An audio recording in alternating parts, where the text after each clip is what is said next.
everyone. Welcome to this very special event brought to you by NextGen Healthcare. I'm Dr. Bob Murray. I'm a practicing family physician, and I'm also the Chief Medical Officer for NextGen Healthcare.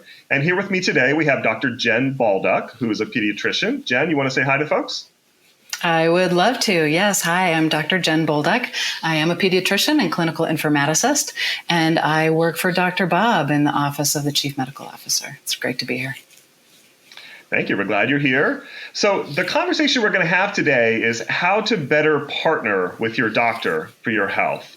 And we have a very special guest. She is an inspiration to so many of us. She has gone through a lot of things in her life and had a lot of interactions with the medical system and has a lot to say about how to better partner.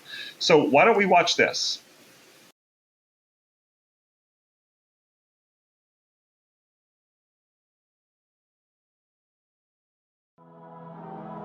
Please welcome Amy Purdy. Amy, come on out. Paralympian Amy Purdy, a Wonder Woman, and she is. You got a bronze medal at the Olympics. You got a gold medal in the cha-cha-cha.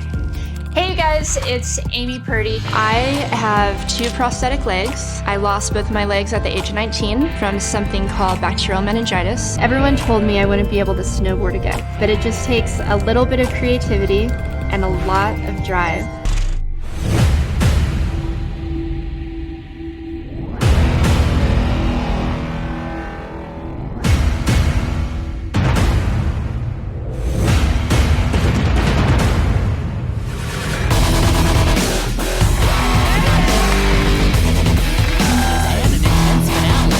Just redefine what is possible.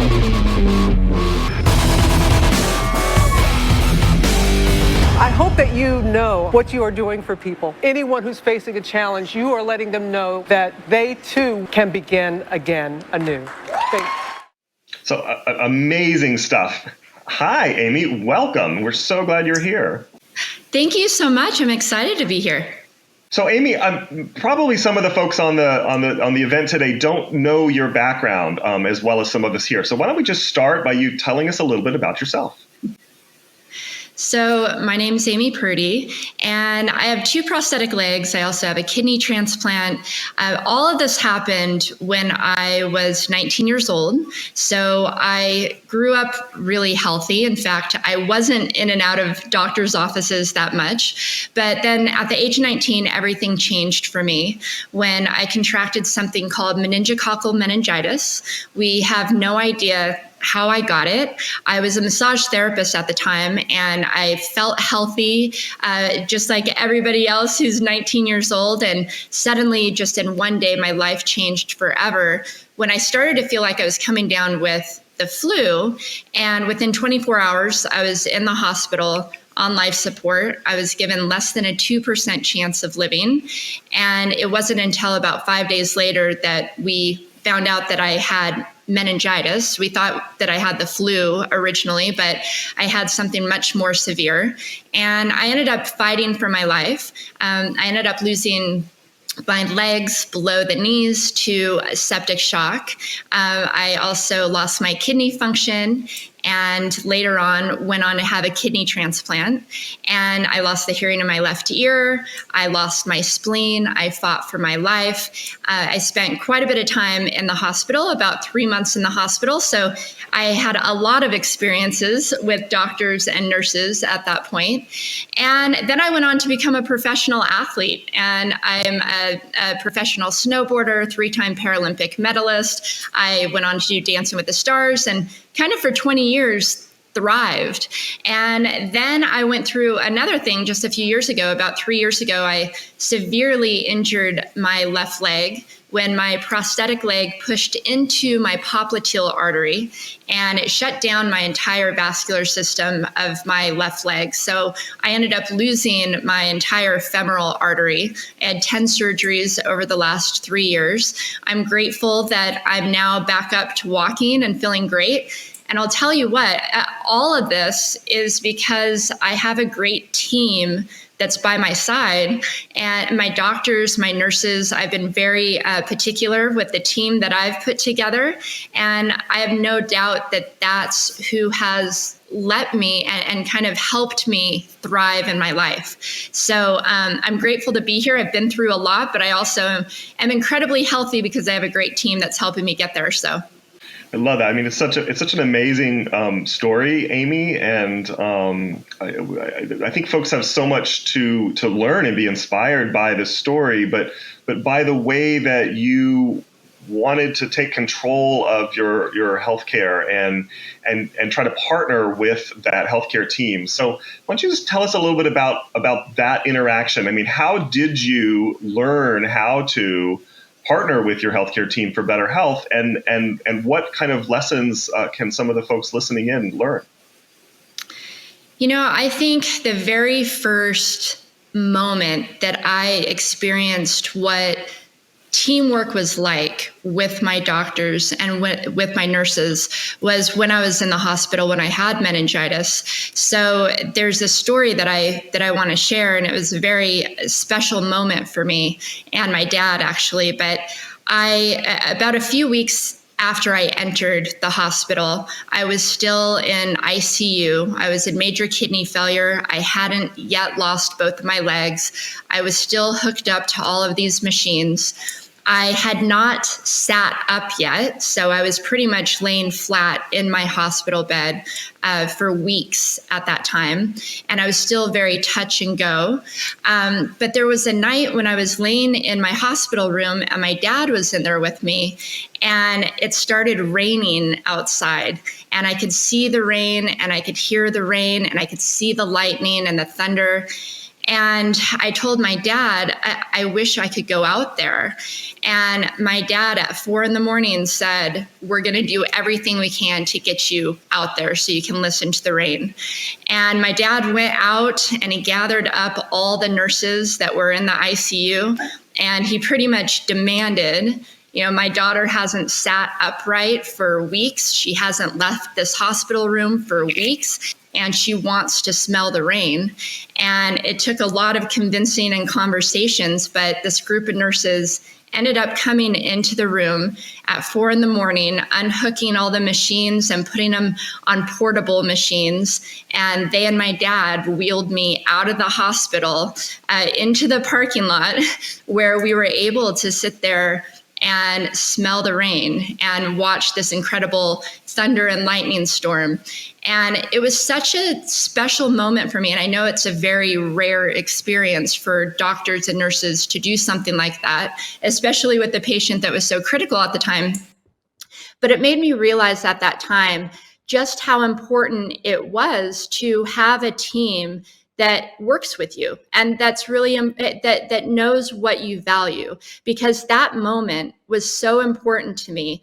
It gave me the breath of life. It gave me a reason to keep moving forward. It gave me a moment of just this, very special moment with my dad where I could smell the rain and be so grateful to be alive. That one moment did so much more for me than I think they even realized at that time. And so I always think back at that and I think, gosh, thank goodness those nurses were willing to work with us and were willing to work with, what we valued most in that moment. Now, I know that's not always possible for all cases, but I think it was really important in that moment. And so moving forward, I just realized that when I had doctors and nurses that partnered with me in a way where they knew what my values were, and I made sure that they were aware of that as well, because I was being my best advocate. I was letting the doctors and the nurses know what's important to me. And I realized that when we were on the same page, that's when my health would thrive. And so whether it was my kidney transplant and putting the right team together for that, or, just recently with my recent injury, putting the right team together for that, my doctors and my nurses have actually gone on to be some of my closest friends. And I'm so grateful for that because we've spent a lot of time together and I wholeheartedly trust them. And I think that's really important that, as patients, we oftentimes maybe don't feel like we have control. We, are in a medical situation, which makes us feel like we're out of control in the first place. But we have to remember that we are our biggest advocates. You want your family to advocate for you. You want your doctors and nurses to advocate for you. Nobody's going to advocate for you stronger than you will. So you need to remember that you are your biggest advocate, and it's up to you to really find the team that you feel most comfortable with and that you trust. And I think through that, incredible things can happen. In fact, I've had miraculous recovery moments throughout my entire life. And a lot of that is with brilliant doctors and nurses by my side. So it's taken effort, on both parts. Amy, there's so many pieces of that are so inspiring to me. As a pediatrician, I love hearing that your dad was your first advocate and that he helped you and kind of coached you into that advocacy, right, for yourself. Such a strong thing. But it can't always go well, right? There's got to be a time when maybe one of your healthcare team didn't really go with your goals. How did you handle that then? Yeah, absolutely. In fact, that was just with the most recent injury that I went through. I entered the hospital. This was about 3 years ago. And as I mentioned, I was really healthy. I had just done Dancing with the Stars. I just won my 3rd Paralympic medals. I was at the peak of my performance when suddenly I felt this cramp in my left calf. I was actually standing on stage giving a speech in Vegas when I felt that. And within 24 hours, I was in the hospital where I was diagnosed with this massive blood clot from my hip down every artery of my left leg. My prosthetic had been pushing in behind my knee quite a bit, but I didn't realize that was a problem. I kind of thought I was bruising my calf. I didn't realize I was actually injuring my artery. And so the very first group of vascular surgeons who came into my room, I was still in the emergency room. And I, of course, was terrified when I found out that I had this massive blood clot in my leg. And they came in and they first said, this is nothing to worry about. All amputees get blood clots, which right away was a red flag for me because I've been an amputee at this point for 20 years and I had never had a blood clot in my leg. And I'm friends with a lot of other amputees. I've never heard of anyone else having a blood clot in their leg. And they said, oh no, this is why people become amputees because they get a blood clot in their leg because of vascular issues. You can just go home, which I said, absolutely not. I'm not going anywhere because I know this is not normal for me. I actually had to really fight to stay there. And basically what ended up happening is these doctors, even though they were great doctors and they're known as well-known vascular surgeons, they really were just going by the textbook that, they've seen a lot of amputees because of blood clots, but that doesn't necessarily mean that all amputees have blood clots, right? Like I lost my legs for a completely different reason than vascular reasons. And so from the beginning, they were saying, you just let it go and hopefully you'll get in your leg again. And hopefully they even said you'll be able to walk to the mailbox at some point and get your mail, as if I was 80 years old or something. And I really had to advocate for myself. I mean, I pulled up photos of myself and videos and I said, wait a second, walking to the mailbox, that is not an achievement for me. I want to be able to snowboard again. I want to be able to do Dance with the Stars again. I want to be able to do the things that I've been doing that I was just doing a week ago. And it's interesting because they just were in a completely different mindset that they weren't going to do anything. I demanded that they gave an option for surgery, but they didn't want to do it. I demanded to have surgery. They ended up going in and pulling out this blood clot that was the size of my thigh pretty much, but they weren't able to do anything from the knee down. And that's where the main problem was from the knee down. And so I ended up having to absolutely knock down doors. I am telling you, I was calling everybody that I knew. I luckily, friends with Dr. Oz just from, I think I was on a show years ago. So I was calling him. I was calling everybody that I knew who knew anybody to try to find the best vascular surgeons out there. They didn't have to be in my area. And that's the thing that's so nice about technology these days is I was meeting with surgeons on the computer, just virtual, meeting with surgeons I otherwise never would have met with before. I ended up meeting with the Boston bombing surgeon who worked on a lot of the Boston bombing patients at that time. And he was going through my charts and, trying to figure out what to do. I ended up finding an incredible vascular surgeon who really, I went through probably 3 or 4 vascular surgeons before I found him, but I knew that he was the one because he saw me as an individual, not just as a patient. He was an athlete himself. He's actually a 3-time Ironman plus a vascular surgeon.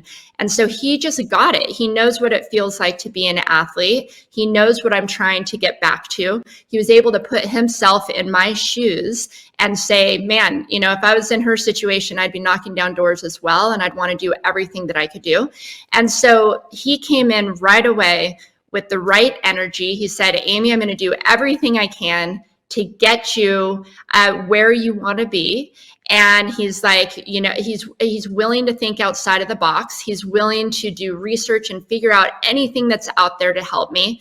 And so right away, I trusted him, just absolute night and day from the initial team that came in, because the initial team that came in were looking at me as a patient. They were looking at me as this textbook, okay, she's an amputee, she has a blood clot, there's nothing we can do. Whereas this other doctor looked at me as an individual and saw me as an athlete and knows what my values are. And we were able to align our values together. And he took me into surgery. I ended up having 10 surgeries over the last 3 years, a lot more than I think a lot of other vascular surgeons would have done, but that's what I was looking for. I wanted somebody willing to kind of walk on the edge a little bit with me, and he was willing to do that. But I also trusted that when he said, this is enough, we're not going any further, I trusted him enough to say, okay. And so I think it's just really important that you find a team that aligns with your values, and that and I look at my doctors as a team. I don't just look at them as doctors.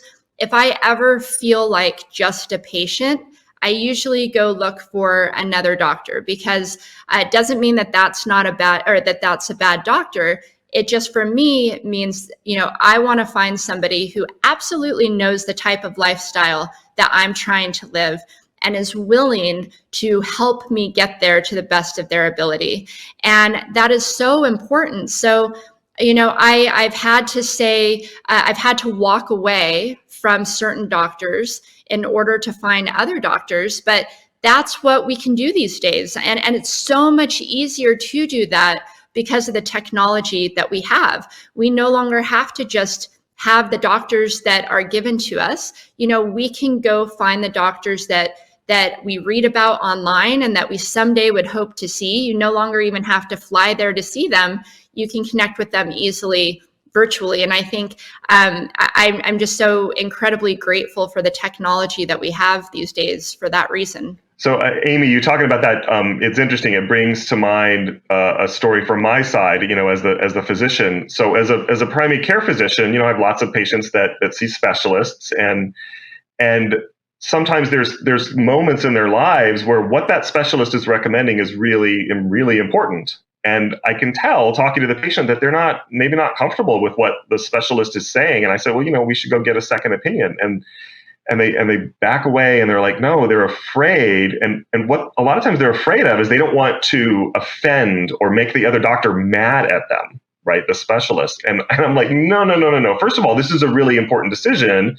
We need to make sure that we find a team, or at least get the right answer, in as much as we can. But the other thing is that consultant, that specialist, is not going to be mad at you for wanting to find out more about your situation and what your other options are. And furthermore, if they are mad, well, then we maybe need to think about finding a different consultant, maybe, just like you were saying. So don't be afraid to seek out the care team that aligns with your values and goals. But there's something that as a doctor, as a physician, that's so important to the story that I just don't think people really realize. And you told us 2 examples of this already, Amy, but in both cases, you were communicating with your care team what your goals were, right? And in your case, the goals that seem obvious to you were apparently not obvious to that vascular surgeon or some of your initial care team. And it's so important for people to say out loud to their doctor, what do they want, right?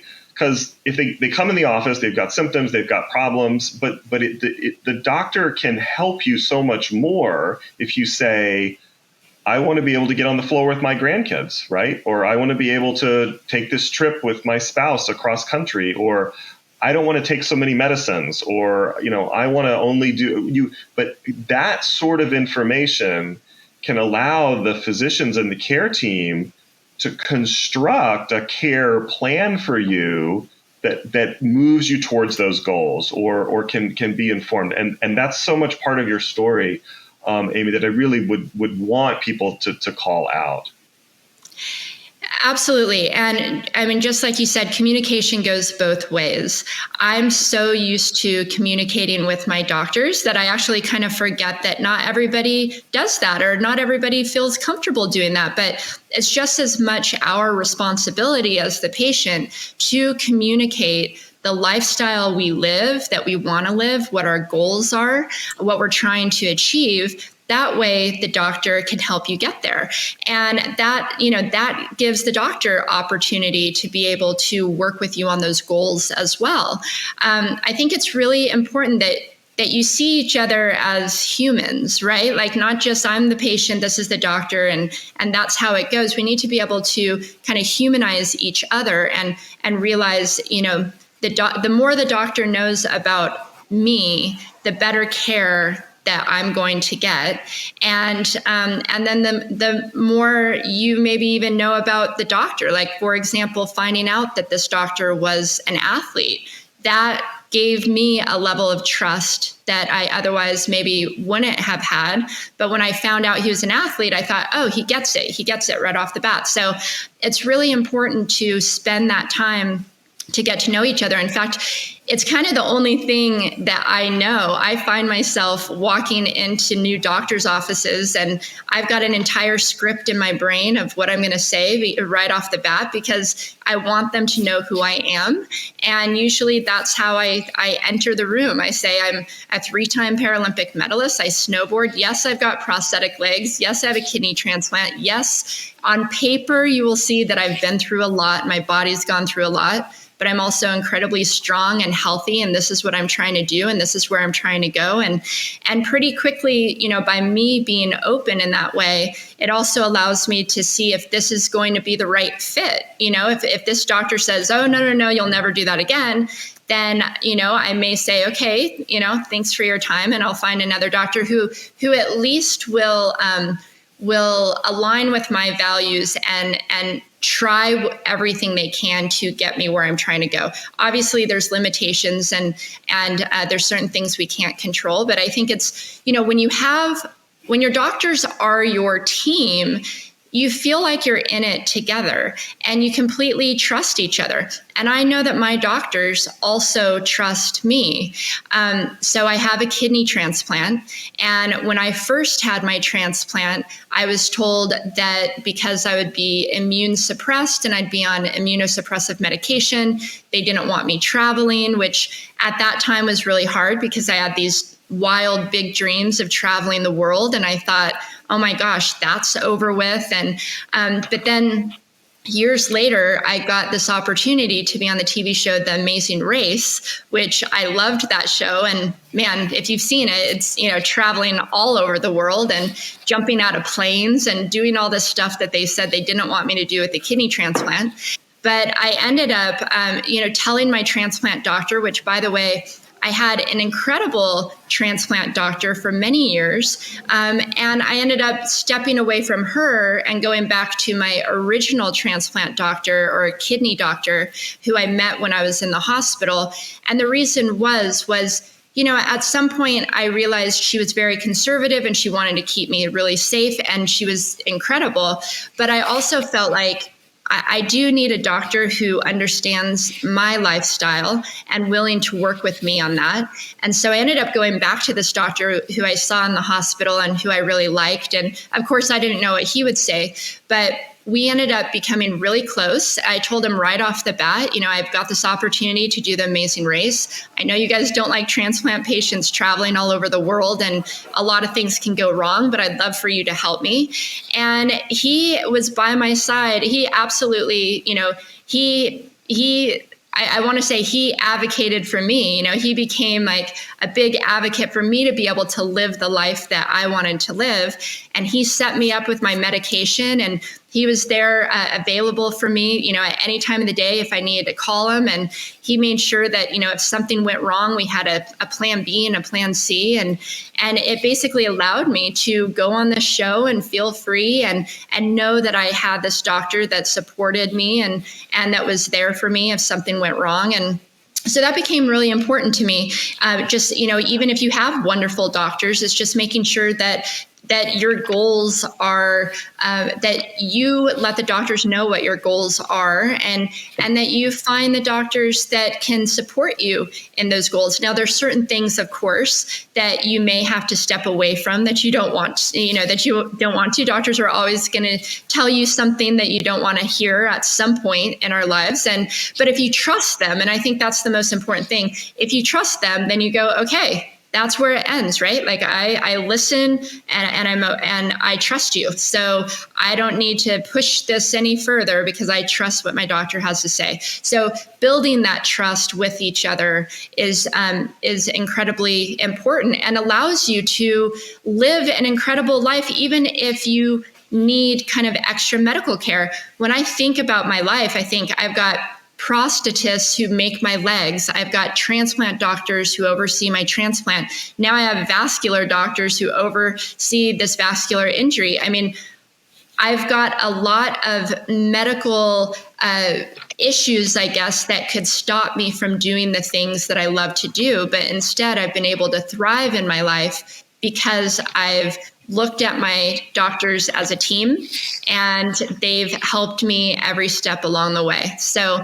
I think it's really important for doctors to be able to, build that trust with their patients, and then for patients to open up and be open about your goals and your dreams, and that allows you to build that trust with your doctor. Boy, Amy, there's so much in that message, right? Just hearing about what your expectations, just being willing to set up your goals, being willing to talk to your doctor about them, taking the time to have that bonding moment, finding that common ground. For me in pediatrics, it was kind of easy because I was a doctor mom or Mrs. Doctor sometimes. But just taking that time to really get to know that person and have that communication open is just fantastic, right? It doesn't take much. It's just that willingness on both sides, that little extra effort just to bond as human beings, right? I mean, that's kind of what I'm hearing you say.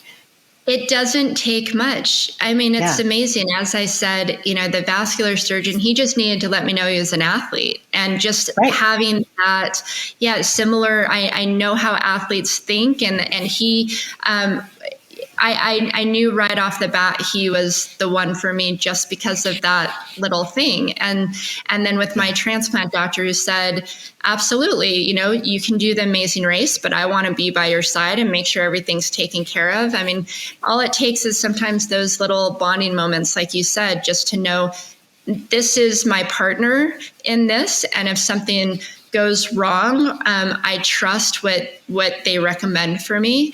And that trust is really important. I think sometimes what's missing is when doctors walk in the room and just kind of look at you as a patient and look at you as a textbook case, and you don't get an opportunity to do that bonding moment, and you think, well, this doctor doesn't know me at all and is recommending this, and that's where things can be off. But I think as the patient, it's really important to walk in there and give them your goals and your dreams right off the bat. I want you to know who I am and what's important in my life. And if we can get me closer to that, then I'll be grateful. And, then the doctors, I feel like most of the time when they know who you are, the doctors are willing to help you get there. That's their goal as well. That's absolutely right. Absolutely. Yeah, you want the patient to get better, and they won't, Right. if they don't tell you what they want, you can't tell them how to get there. Just speaking in the physician side of things, you're just going to have a better experience all around if you really are honest about what you want out of it. And I think much more likely to do, like you've said, better outcomes for yourself, right? And more likely to follow the advice, because if it's much better to be upfront and honest about that. Like, hey, I don't like that plan. I'm not going to do what you have to say, right, Dr. Bob? You were going to say, no, I was thinking the same thing. Like, so, but I love this part, Amy. So rather than like the transplant, surgeon, you're saying, I want to go do this amazing thing, right? And you had a conversation around that. You didn't just not do what the doctor suggested. You told the doctor, you're like, okay, I know that you want me to do this, but what I would like to do is for us to work together to do this instead. That's the key part of that.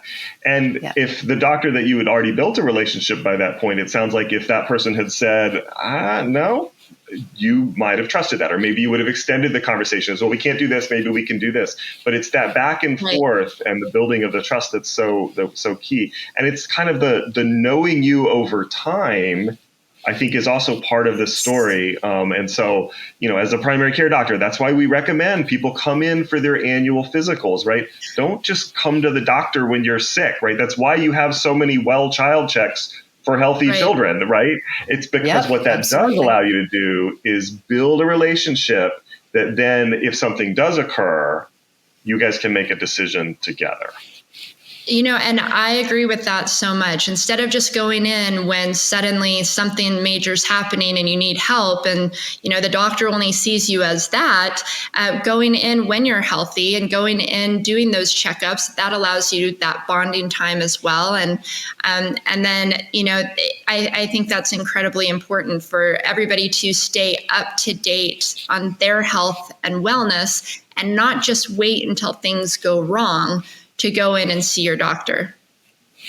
Absolutely. And then sometime maybe you can speak to this a little bit. I wanted to circle back around to the technology that you've enjoyed in your medical care. And, that's another way to stay on top of things, right? So how best would you leverage the technology that's out there today? What advice would you give? I mean, it's incredible, the technology that we have. The fact that we're not confined by even, city or state borders. You can see the doctors that you want to see as long as they're doing virtual calls.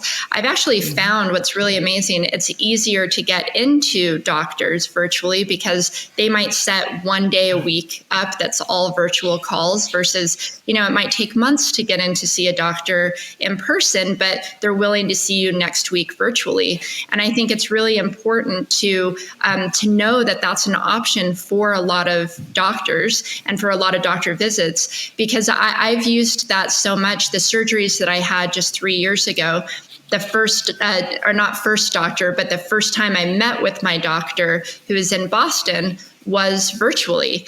And it allowed us to get to know each other. We spoke a couple times before we saw each other in person, but that also allowed me to build trust with him and know that this was the doctor that I wanted to go to. So then I ended up flying out to Boston and doing the surgery.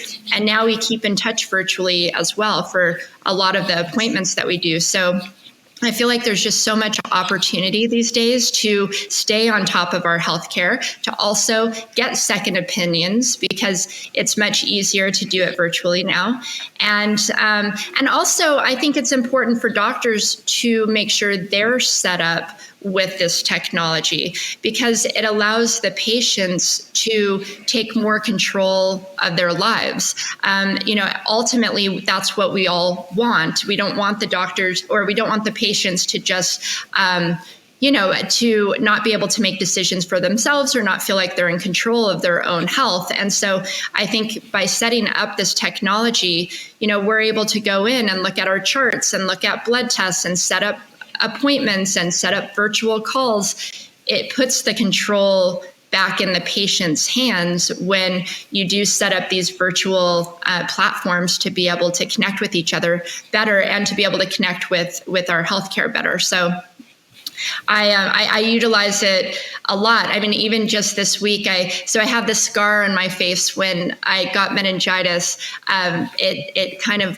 I ended up getting these scars on my face. And so I've seen some dermatologists locally, but then I've heard of these brilliant dermatologists, one's in LA and one's in Spokane and one's in San Diego. And it's so amazing because I've been able to just quickly set up appointments with them virtually and be able to see these surgeons that, otherwise I wouldn't be able to see. And so I think, just utilizing the technology that exists, it's incredible. And I think COVID advanced that as well. And I've heard a lot of my doctors, and you guys can let us know as well, but I heard a lot of my doctors say they love doing these virtual appointments even sometimes better, because sometimes it's easier to just talk in person and be able to figure out what's going on than see the person live. Of course, there's certain things where you need to see the person in person, or you need to see the patient in person. But being able to connect virtually, I think, is easier on both parts a lot of the time.